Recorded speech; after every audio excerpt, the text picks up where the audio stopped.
All Elite Wrestling, Dynamite, Road Rager, Tony Khan continues to do it. This show is officially a review slash burial for the World Wrestling Entertainment. I've got to be honest. I got to be honest with myself, and I got to be honest with you wrestling fans. First and foremost, welcome to Within the Ropes. This is the AEW Dynamite Road Rager review, and we're going to review the show, but I want to talk first about what we saw tonight, because I know all of you watched, as did I. We got a few things. First, we got, just to get it out of the way, the in-ring debut of Andrade El Idolo. Did I say that right? Andrade El Idolo.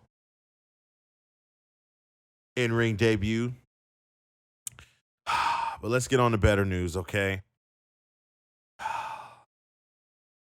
MALAKAI Black, a.k.a. Tommy End, FKA, Aleister Black, made his All Elite Wrestling debut on tonight's episode of Dynamite Road Rager in Miami, Florida.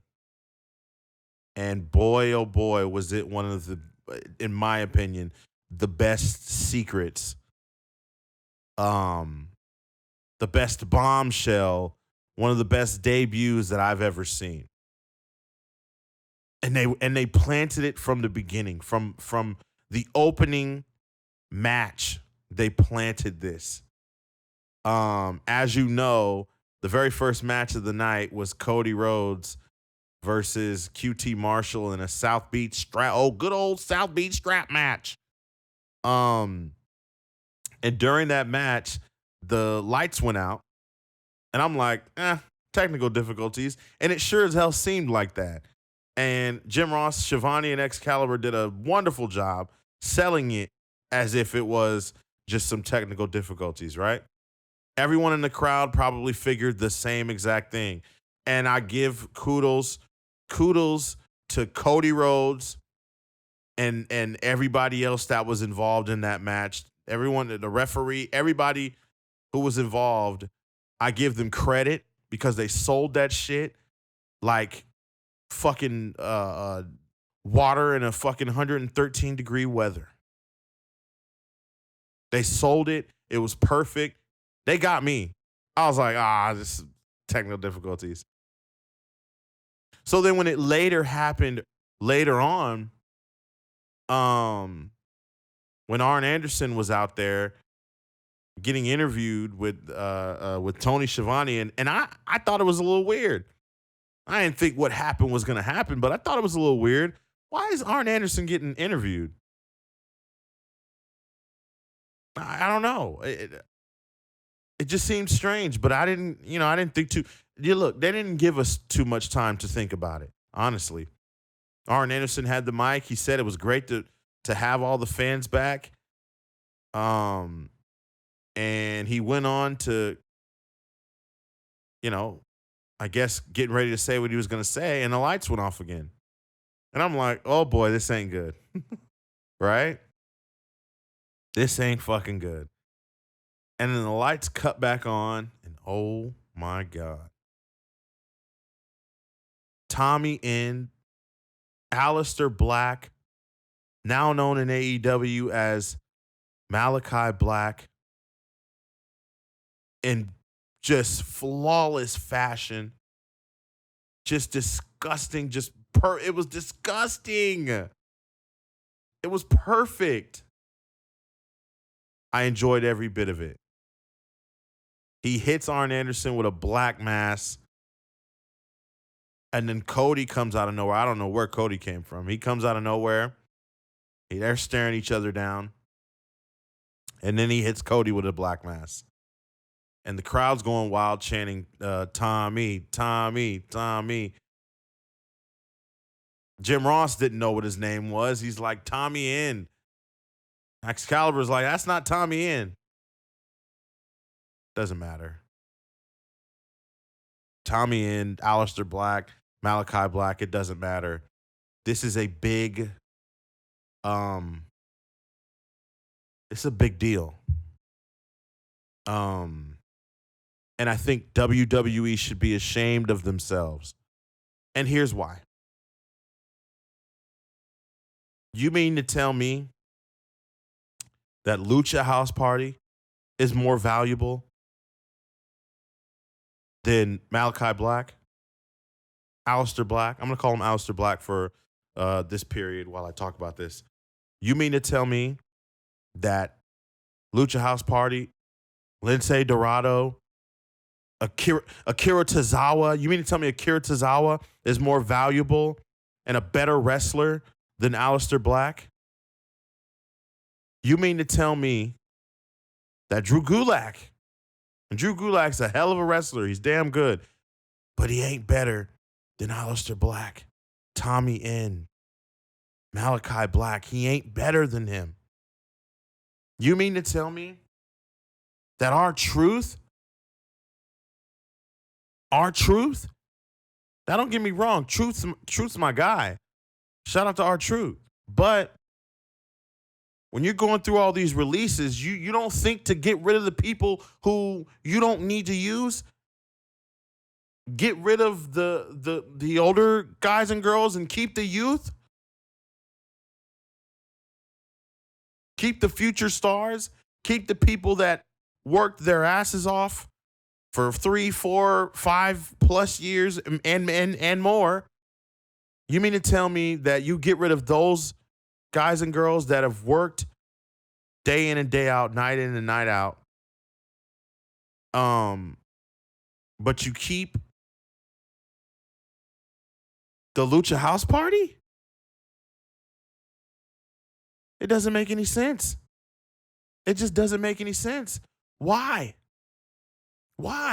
Andrade's match tonight, his debut against Matt Sydal. I don't fucking know, man. Sydal. It doesn't matter.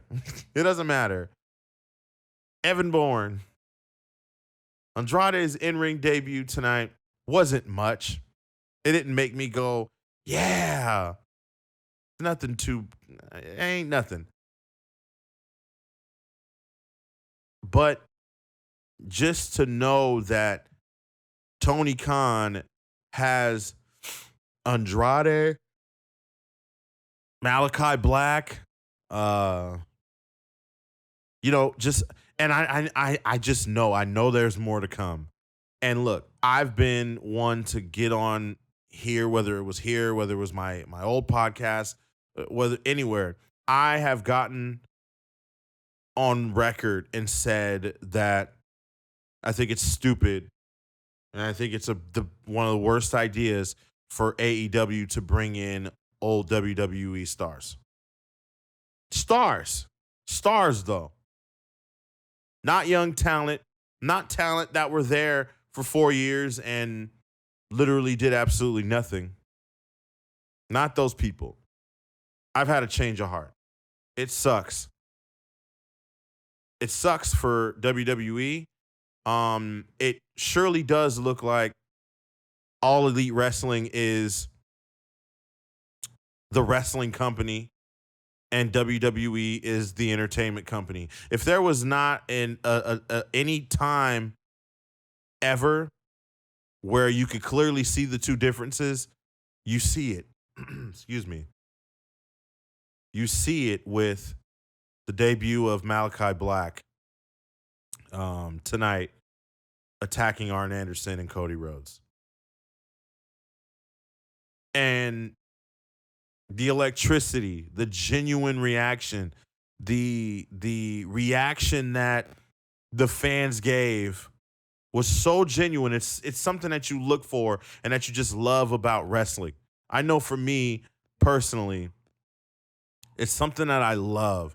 I love a genuine reaction. I love when something happens in wrestling and I'm genuinely like almost in tears of joy. Like just so happy. I get goosebumps. That's what happened with Malachi Black Tommy in, Aleister Black, making his AEW debut.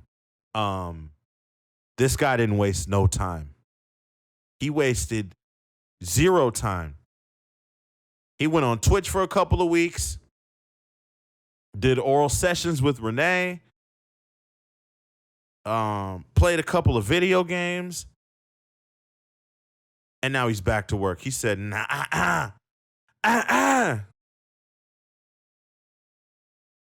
He said, you're not about to play with me. And I respect that. I don't know what Vince McMahon's thinking.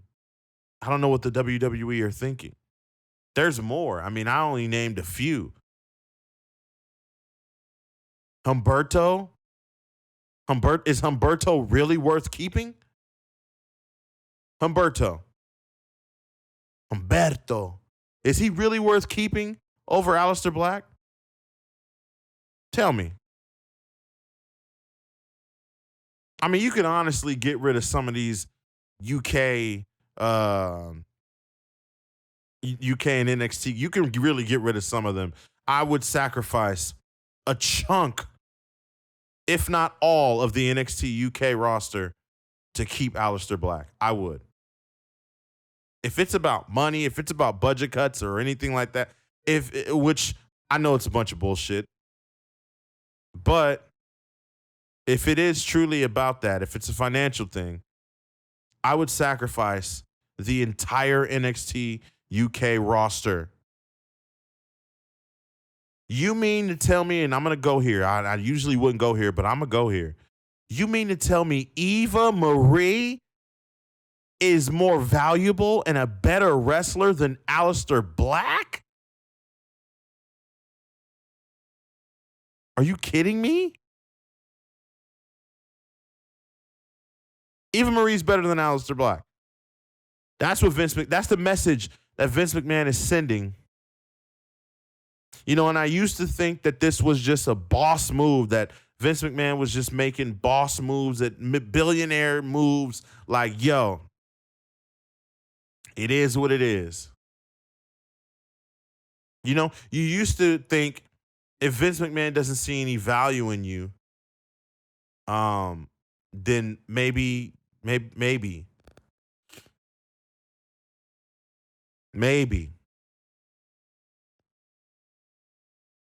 I don't know, man. It sucks. I love WWE. But guess what, man? I love wrestling better. I love wrestling more. And, you know, you gotta call it for what it is. It's just pure laziness. Stupid. Unfortunate. Shame on WWE for thinking that everybody else, obviously, that's how they feel. And if it's not how they feel, I mean, then what are the reason? Why are all these other people who absolutely make no fucking sense still on this roster? You really had Lucha House Party go out there and beat Mace and T-Bar, but you didn't have room for Aleister Black? On your 3-hour television show on Monday, you don't have room. You don't have the creative or direction or nothing for Aleister Black. Nothing at all. And when you did, you got everybody excited for it. He comes out. He attacks Big E. We get excited for a future Big E Aleister Black rivalry. And then you release him just days later. It just makes no sense. I feel so sorry for World Wrestling Entertainment. If they continue to do this, if they continue to not give us pro wrestling on Mondays and Fridays. Now, I'm not going to be typical here and go, oh, they're going to run out of business. They're not running out of business. They're not going nowhere. They're not running out of business. But AEW right now is the most popular wrestling promotion in the world. the most popular. They may not be the biggest. They may not be the richest. They may not be, the one that the most experienced. Tony Khan may not be the most experienced. He may do a lot of fantasy things that I don't like. And, but man, he does know what the fans want. He keeps his thumb on the pulse of the fans, and he knows exactly what to do. I keep asking myself, when's it going to be over? When's he going to run out of ideas? I'll tell you when he's going to run out of ideas. I'll tell you when he's going to run out of debuts. As soon as the WWE stops letting all of their people go and they start putting on good shows and they start doing something with the talent that they have, then Tony Khan won't have anyone else to debut. He'll just have to rely on Impact and New Japan. He won't have to rely on the young talent, the young, hungry talent, the wrestlers that all they want to do is wrestle. Now we got to expect. You have to expect that Buddy Murphy's next. Tony Nese is next. Braun Strowman's next. And everybody else who got released. I wouldn't be surprised. I'd be surprised, but I wouldn't be surprised, if you know what I mean. That crowd is going to go fucking insane if any of those names show up there. Why? Just because.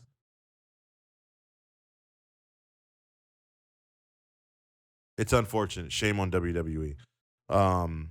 That's my rant on WWE. It wasn't as like everybody else in the internet wrestling community. And hey, I'm going to be honest. I don't usually go that hard on WWE. I don't usually say things like that about WWE. But guess what? They deserve it tonight. I'm going to quickly run down the show because I just ranted for almost 20 minutes. South Beach strap match. Cody Rhodes versus QT Marshall. This one was whatever. I thought it was garbage. I didn't like it. I don't know. Strap matches are usually kind of boring anyways. They don't hit like they used to back in the day. Aaron, he was out there along with Komoro. I don't even know that dude's name. But the Factory was out there. Dustin Rhodes came out. He brawled with Aaron to the back and pretty much cleared out the ringside area to officially make it an actual one-on-one contest between QT Marshall and Cody Rhodes. JR said it was a must-win for QT. Why? No one cares about QT Marshall. The crowd was chanting QT sucks. There's nothing about this match that made me think that it was must-win for QT Marshall. Nothing.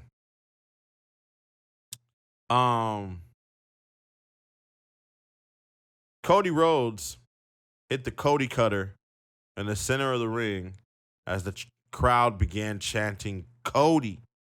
Cody gets to the third turnbuckle and he low blows QT. QT spits in Cody's face. Cody stops and hits him with 3 crossroads, and then he touches all 4 turnbuckles, and Cody wins the match. Like I said, this match was boring. Cody just needs to go after that title, man. I said before, AEW needs to bring back World War III, have 3 rings, 60 competitors. That could be their Royal Rumble of the year. The winner of that gets a championship match at All Out or Double or Nothing or whatever. I really think they should do that. Cody Rhodes, I know he's sticking by what he said, and he said he's never going to challenge for the AEW World Title, but I feel like that should be a way for him to get in. I'm going to talk about that another time because I have an actual plan that if I was working for AEW, I would lay this out. I'll talk about that later, though. Sean Spears was talking some trash to Sammy Guevara backstage, and Sammy caught him with a chair shot of his own, and he said, "Gotcha, bitch." After the break, Tony Schiavone introduces Kenny Omega. Kenny still looking like Triple H race. Triple H and Harley race. Still looking like the game. I get it. Very influential. Yeah, I know. A lot of y'all out there would say Harley race, but guess what? Wasn't nobody talking about it when it was Harley race, okay? I don't see no side-by-sides with Kenny Omega and Harley race, okay? Kenny thinks he's the game. He thinks he is Triple H 1999. That's what he thinks. Well, Kenny, guess what? You got a few years to go, pal. All right? Or what you think just because you led a faction and now you're solo, he really think he Triple H. Kenny Omega thinks he is Triple H. It is crazy to me. But hey, I'll let you cook, dog. Don Callis tells Tony Bahama to buzz off. He wants to give Miami a history lesson. The crowd almost instantly starts chanting, "You got fired." He said, "Real men don't quit, they get fired." He runs down the list of defeats Kenny Omega has had during this title reign. He says there's no one left for him to beat. All of a sudden, the crowd starts chanting, "We want Hangman." Of course they want Hangman. You want Hangman. I want Hangman. Hangman should have won the AEW title a long time ago. He should have been the one that beat Jericho. He should be the very first AEW World Heavyweight Champion. He should have. Don Callis is about to bury this crowd and let them know that his client, Kenny Omega, Triple H, Hunter Hearst Omega, Kenny Hearst Helmsley, okay, is the greatest in the world at everything that he does. The Dark Order then comes out. Evil Uno takes the lead. He asks Kenny, why is he ignoring the crowd? Why is he afraid of his friend, Hangman Adam Page? The crowd then starts chanting cowboy shit. Oh boy. Cowboy shit really got over, huh? He then asks Evil Uno, what is the capital of Thailand? He then kicks Uno right in the balls and he says it's Bangkok. Bangkok, baby. Bangkok, baby. The Elite come out to attack the Dark Order. But then guess what? Here comes everyone's beloved Hangman Adam Page as he clears house and is on the apron as Kenny gets on his feet. Instead of going for the buckshot, he gets in the ring and he stares Kenny down. Then Kenny Omega's, nah, I ain't got time for this. With his zebra pants and his Triple H hair, his Triple H mustache, goatee, beard. He said, I'm out of here. Hangman, can you really hang with the best bout machine? I don't know. It's funny. And the reason why I say Kenny Omega is he wants to be Triple H. So he's got all these nicknames. The best bout machine. What's the other one? The cleaner. The game. You get it? The cleaner. The game. Come on, man. Anyways, we get to sit down with good old JR, sitting down with Darby Allin and Ethan Page. He's a little uneasy, uncomfortable, if you will, because both men are talking about ending one another's career. Ethan Page says Darby deserves it. What creates the animosity? Ethan is about to answer that question, but Darby cuts him off because he got somewhere in 1 year while it took Ethan 12. Darby talking that shit. Darby Allin says he got over and became one of the hottest baby faces, hottest wrestlers in the world in 1 year, while it took Ethan Page 12. He was complacent. He was the big fish in the little pond. Ethan, he says that's true. Darby skipped the line, he says. He skipped the line. And I'm not going to lie. I kind of agree. When you have someone like Sting, the Stinger, in your corner, that's considered skipping the line, pal. I mean, and I know a lot of you can argue, well, Darby was over way before then. But was he? Was he really that over? That over? Yeah, he was over. But Sting most definitely elevated him. But we're not here to talk about that. Next week is the coffin match at Fyter Fest Night 1. And I'm interested to see how this goes, where this goes, who wins. Is it going to be the beloved Darby Allin?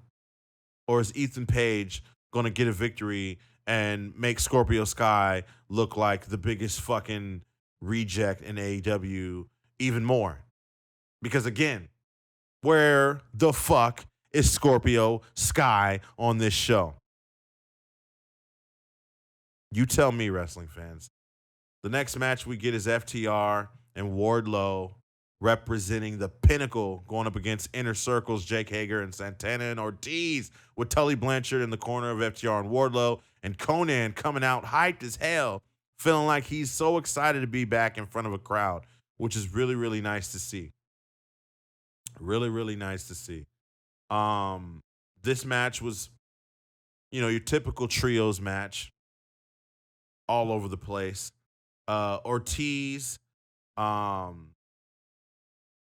Santana going at it.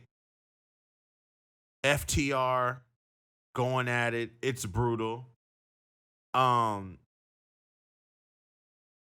suplex jackknife pin double team by FTR on Ortiz for a 2 count. Jake Hager gets the tag and puts the ankle lock on Wheeler. But Dax, let me stop. Dax and Wheeler are 2 of the stupidest names still to this day. I don't understand how people can make fun of and talk shit about any name that WWE comes up with, or NXT for that matter. But we're okay with Dax Harwood and what's the other fucking Dash? What's his name? Cash Wheeler and Dax. No. At one point, Wardlow gets tagged in. Crowd gets amped. Him and Hager trade shots. Hager rolls through, gets Wardlow in the ankle lock. FTR managed to catch Hager in the big rig for the 1, 2, 3, and the Pinnacle are victorious here in this match. And post-match, Konnan hits Wardlow with a mad ball. But Wardlow is unfazed. I don't know why he would think about doing that, especially in the back. Tully Blanchard then hits Konnan with a chop block, and you know what happened after that. Konnan, you went out there and you looked like a fucking fool. But guess what? You did it for La Familia. That's what you did it for. And I can appreciate that. We get a promo video package from none other than Machine Gun Carl Anderson, who challenges and basically announces that it's official for next week. Jon Moxley defending the IWGP United States Championship against Carl Anderson. The most random put together match you could ever fucking think of. And I get it. They probably want to make it seem like the Elite is getting all the titles and all of that. If you wanted the Elite to have the titles, you should have kept the Good Brothers as Impact World Tag Team Champions. I don't know why the fuck they took the titles. I mean, I know that's probably not a AEW decision, but damn. Come on. Come fucking on. Like, can we not see this coming? I could definitely see Carl Anderson picking up the victory and becoming IWGP United States Champion. I don't see Jon Moxley going to Japan to be a part and or defend that title after having a new baby. But maybe I'm wrong. I think this is his way out. dropping the championship to Carl Anderson. That's just me, though. I don't know. We got a face-off between MJF and Chris Jericho. The crowd sings along to Judas, as they always do. A fan tried to jump and get into the ring. Jericho took a jab at him, and security seemed like they were struggling to get him down. Yo, can we get some security that actually know how to fucking do their job? For one, you let them get all the way to the ring, up to the ring. He didn't get in the ring, but he damn near. He was on the stage. He was on the set. Not only that, but it either takes a mob of men to get one person down, or I don't fucking know, man. Y'all be having these fucking pipsqueaks, these arena security need to bulk up a little bit. MJF plays into it, though. He then addresses Jericho by saying he doesn't blame Kris for wanting a piece of him. He says he should have let that fat bastard fan come in here and beat MJF's ass. Kris then says he'll do anything to get a piece of Max. MJF says he's not going to let him rattle him. I'm not going to get rattled. MJF said one of his favorite parts of Chris's career was his feud with Jon Moxley. He liked that he had Mox take on all of Inner Circle, but he's going to make it better. MJF notes he's a fan of Greek mythology, and he cites the laborers of Hercules. Jericho accepts his laborers. He's going to ruin his life, and that ain't no mythology. He signs the contract, but MJF isn't done. He doesn't come from a dumpster fire like Miami, he says. He comes from Plainview in New York. And up there, they shake hands. And so he demands Jericho to shake his hand. Kris obliges and bam! Hits him with a Judas effect. Should have seen that coming from a mile away. Not going to lie, I did not. I actually thought that he was going to shake MJF's hand. But that's just, hey. Again, they got me. Now let's talk about this. Backstage promo interview. Britt Baker is upset that Reba is hurt. Tony Khan should feel terrible, she says. She says, I make you millions. All for what? So Vickie could bring him Andrade El Idolo? He says, enjoy your blood money. And maybe next week, AEW Dynamite could take place in Saudi Arabia. What? Britt, come on. Come on. Haven't we? I've heard this joke before. Have I not heard this joke before? I swear I heard this before. It was still good, though. Shout out to Britt Baker. I mean, it made all the AEW fans go, ooh, that's a genuine crowd reaction right there. But if you're a heel, I don't think that that's the right way or the right thing to say in order to gain heat. Am I right or am I wrong, wrestling fans? As good of a line it is, right? As much of a shot that is, we all know at WWE, as bad as you might want to take it, it's probably not the best thing to say to get heat from a crowd, right? I mean, the crowd would mostly love something like that. They love that you're taking shots at WWE. So I don't know what the focus was there. The next match though was she said she's taking Nyla Rose out in Dallas. That's pretty much it. Andrade versus Matt Sydal. Matt Sydal. I think it's Sydal. I keep forgetting, guys. I don't know, man. Evan Bourne. The two men grapple up, and Andrade soon nails him with a brain buster. He climbs up top. Matt fights it off. He does leap off to handspring and splash down on him for a 1 count. Idolo chants start in the arena. And I had said on Twitter, yo, That crowd is not hot enough for Andrade.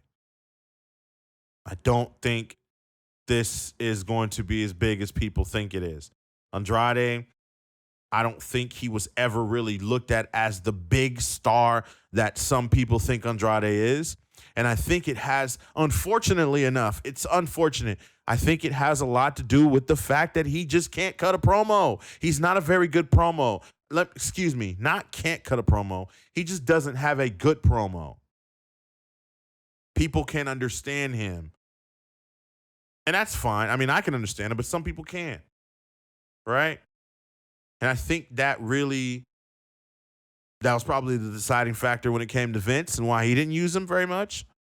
And it's probably going to be another reason why people don't like him very much in AEW. I say make him a badass heel. I say fucking pull the trigger on that and see what happens. I'm still wondering what his and Vickie Guerrero's surprise is, though. They said they had a surprise. We know it's not Zelina Vega, as she is back with WWE on SmackDown. I don't know. We'll see, though. Andrade knocks Matt Sydal out of the ring. Sydal gets a roll-up for a near fall as they're back into the ring. Andrade turns Matt inside out. He tries to stomp on Matt from the Tree of Woe, but Matt dodges and leaps off with a Meteora for a 1 and a 2 count. El Idolo ends up winning with the Hammerlock Flatliner, and Andrade gets his first W in AEW. And look, man, it wasn't a great match. It wasn't like a spectacular, like, oh my God, what a debut. It was whatever. After the match, though, Andrade locks in an inverted armbar to add salt to the wound, to add insult to injury, as if the Hammerlock Flatliner wasn't enough. He said, "Nah, I'm gonna lay it in some more. I'm gonna punish Matt Sydal," and that's what he did. We get a look back on the history between Matt Hardy and Christian Cage as they are scheduled for a match night 1 of Fyter Fest. Who the fuck wants to see this? We have been watching Christian and Matt Hardy wrestle for 20 plus fucking years. At least, right? 20 years at least. I don't want to see this. I don't want to see Christian and Matt Hardy. I'm sorry. I don't. It's a snooze fest. I don't know. But I guess I'm not the only wrestling fan, so I guess it's just not up to me, right? After that, we would get the debut of Malachi Black, which was absolutely flawless. We already talked about that, though. Ricky Starks stood in the ring earlier in the night with security behind him as he can't trust Brian Cage to put his hands on him. Taz comes out, who doesn't like what Ricky is doing, but Ricky Starks wants to be ready for his FTW title match. He calls out Brian Cage's wife, and that prompted Brian Cage to come out at him. You know, I don't know why this has to be for the FTW title. Is the FTW title an official title in AEW? I don't know. This is kind of like the $1 Million Championship situation, right? But while I understand the $1 Million Championship and while it goes perfectly with Cameron Grimes and LA Knight's story, and it has some prestige to it, I don't fucking know what the FTW title is and why it's in AEW. I just don't. So you can miss me with that. I don't give a fuck about Ricky Starks and Brian Cage. I just don't. Sounds like a fucking Impact match to me. The Blade and the Bunny mixed tag team match taking on Orange Cassidy, Kris Statlander. A little bit of intergender to start off, as Orange Cassidy and the Bunny were standing in the middle of the ring, and we got the patented Orange Cassidy hands in his pocket, the kicks to the leg, and the crowd was eating it all up, and it's funny. You know, Orange Cassidy was once number 1 contender, and he was in a match for the AEW World Championship, and now he's just not doing it. This is just as bad as WWE acting like Kofi Kingston wasn't the WWE champion and he didn't have one hell of a reign as champion. This is equivalent to WWE not acknowledging the fact that Kofi Kingston held up the WWE and put it on his back when he was WWE champion. Right? Remember how we talk shit about how WWE... Yeah, y'all know. Y'all understand. Orange Cassidy, I just don't think that he's so over. I don't know, man. Who fucking knows? The way that AEW is being ran in some sense is like weird to me because it's just like everybody's involved, but some people are involved in shit that they shouldn't be involved in my opinion. Or like, how can you be, kind of like Scorpio Sky? How can you grab a brass ring, or how can you be in such a situation where, you're on top, you're challenging for this title, you're challenging for that title, blah, blah, blah, blah, blah, blah. You're in one of the hottest tag teams coming out of AEW. I mean, when they came to AEW, or what I mean is that when they first came to AEW, they were one of the hottest trios out there. They were over. And, Scorpio Sky was over, but, I hope Tony Khan has some plans because this shit just doesn't fucking look right at all.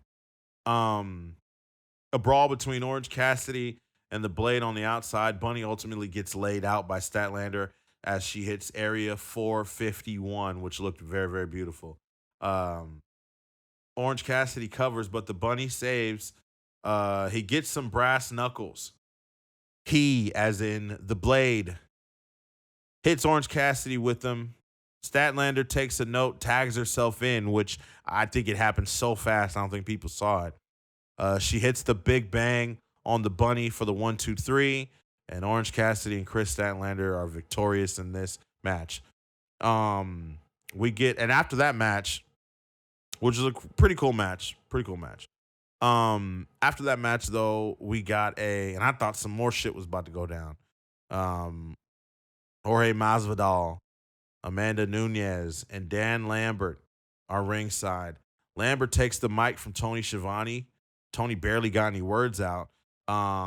He starts to talk about Amanda Nunes and Masvidal and his conversations with AEW. He steps into the ring, talks more crap about AEW, says that, this sucks, talks about the 70s and the 80s, and if he wanted to watch real wrestling, he would get the VHS out and he would pop those tapes in from some classic Florida Championship wrestling.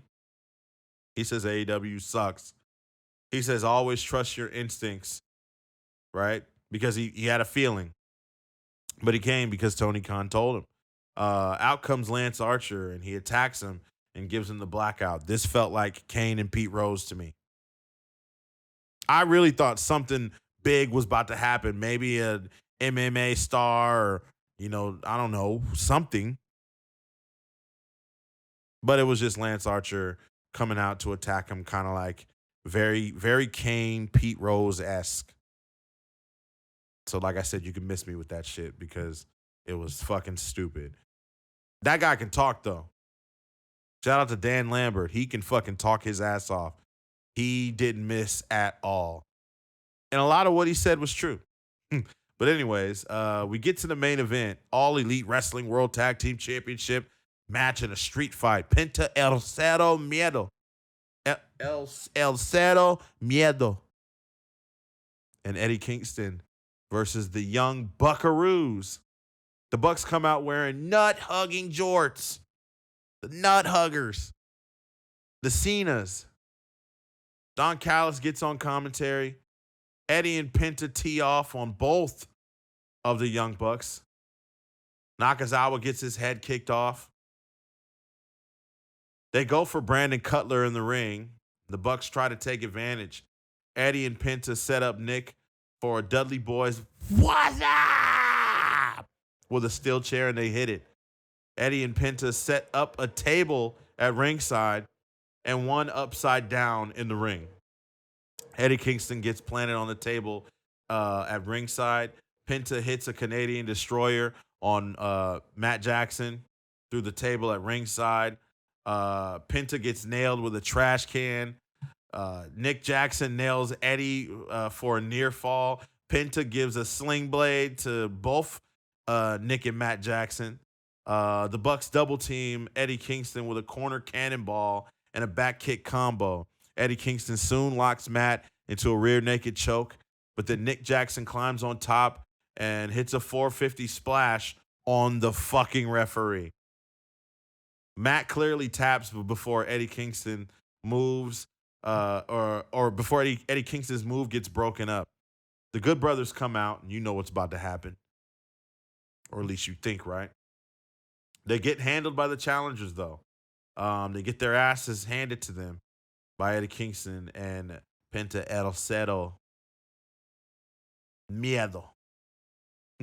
Brandon Cutler gets involved, and so does Frankie Kazarian, who power bombs him through a table. I'd like to know what's in those cans. I don't watch Being the Elite or anything like that.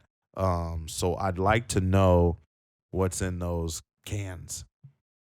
Is it like air freshener, or he started spraying them and it was kind of going in the direction of the fan? So I'd like to know, like, when he sprays them in the opponent's eyes, like, what is it supposed to do? Anyways. Eddie Kingston hits a spinning back fist on Matt Jackson and once again has the win. 1, 2, 3, 4. But the referee comes in too late, makes the count, gets interrupted. Kazarian stops all the shenanigans. But the Good Brothers hit him with the Magic Killer. Eddie Kingston soon dumps out the thumbtacks. And boy, oh boy, I knew it was finna be a slobber knocker when they did this. Dumps out all the thumbtacks. There's plenty of action on top of them. Everybody falling, everybody clotheslines and backdrops and super kicks and all the things like that. At one point, you seen Nick and Matt Jackson use these thumbtacks in a way that I had never seen before. They actually picked up the thumbtacks and threw them in the face of Eddie Kingston. You got thumbtacks flying everywhere. I actually questioned if they were real thumbtacks at one point because he threw them and some of them went in the fans' direction. I'm like, hey, that's not safe. But they get a zoomed in shot, of course, to let us know, yes, these are real thumbtacks. And boy, was that innovative. Was that crazy of the Young Bucks. Ultimately, at the end, it comes down to the Young Bucks. They put thumbtacks in Eddie's mouth with a double super kick. And then they stack them, or they smash them. They stack them for the 1, 2, 3, and still the AEW World Tag Team Champions, the Young Bucks. Boy, the Young Bucks are two of my favorite guys in AEW, man. They keep me going. Yeah, they do some corny shit sometimes, but they can go. They're exciting. They're fun to watch. And shout out to the Young Bucks for retaining the titles. And I'll say that this week's Dynamite Road Rager episode was a 10. Why? Because of Tommy End, MALAKAI Black, Aleister Black, whatever you want to call him. It's because of him why this show was a success and why it was a W and why it was a 10, in my opinion. WWE should be ashamed of themselves. And now guess what? On Friday, they've got to figure their shit out because of Jimmy Uso getting in trouble, getting the DUI, right? And it's unfortunate, man. It's really unfortunate. I hate when shit like this happens. It's unfortunate. I hope he gets some help. I hope they figure this out. Fuck a storyline. I hope he gets some help. And aside from that, though, WWE, man, you got to get it together. You got to get it together. Shock value. When fans get back in those seats, I'm gonna need y'all to come up with something that's hell. I mean, there's rumors of Adam Cole being a participant in the Money in the Bank ladder match representing SmackDown. Do it. What are you waiting for? Do it. Put Adam Cole in the Money in the Bank ladder match. Put him on SmackDown. Do it. Speaking of SmackDown, before I get out of here, let's just talk about what SmackDown. SmackDown is going to be at I keep wanting to say South by Southwest. What is it? Rolling Loud. Rolling Loud. SmackDown's going to have 2 matches from Rolling Loud here in a couple of weeks, and that's big news. I think that's dope. I think it's dope, but you guys got to fix your stories. You guys got to do good in the ring. You guys got to make sure that this shit's going to be worth watching for these fans that you're trying to attack or attract. I said attack. Make sure the product is good. Okay? There ain't enough like me. I'm going to watch regardless, but not everybody's going to do that. Like I said, man, Dynamite Road Rager was a 10. The debut of Malachi Black, the in-ring debut of Andrade El Idolo. Pinnacle gets a victory. The Bucks retain, and yeah, it was overall a cool show. Cool show. I'm gonna get out of here. I think this is now officially the longest review that I've done with my little rant at the beginning of the show. So I hope that you've stayed throughout the duration of this podcast. If you did, then you're listening to me right now, and I just want to tell you thank you, and I appreciate you. Make sure you follow me on Twitter and Instagram at Within the Ropes. Both Twitter and Twitter, not Twinter. It's not Twinter Winter. It's Twitter at Within the Ropes on Twitter and IG. Got some stuff in the works again. Oh, check out the Monday Nitro throwback review that I did. It's up right now. Make sure y'all check that out. Nitro, July 6, 1998, 23 years ago. Goldberg becomes World Heavyweight Champion by beating Hollywood Hogan. Make sure y'all check that out. Make sure y'all check out last night's NXT Great American Bash. Make sure y'all check out Monday Night Raw. I'm going to be back tomorrow with NXT UK and Impact Wrestling. And then I'm going to be back with SmackDown on Friday. And then maybe I'll throw in a nice little special episode on Saturday. Who knows? We'll see. But I appreciate everybody listening and tuning in. Thank you so much. I hope you guys enjoyed listening to the episode. Hope you guys enjoyed AEW Dynamite Road Rager like I did. And I hope to see you back or hear you back. Or I can't really see you or hear you. But hope you come back to hear me. Everybody have a good evening. Goodbye.